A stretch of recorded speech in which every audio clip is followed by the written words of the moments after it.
कलाहांडी भवानीपाटना जलेश्वर मंदिर पड़ा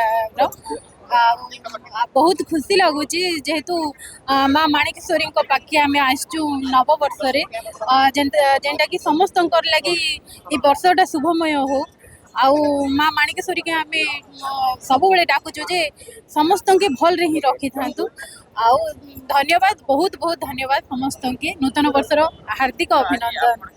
प्रथमे तो माँ माणिकेश्वरी को नमस्कार आउ कलाहांडी वासी को भी नमस्कार।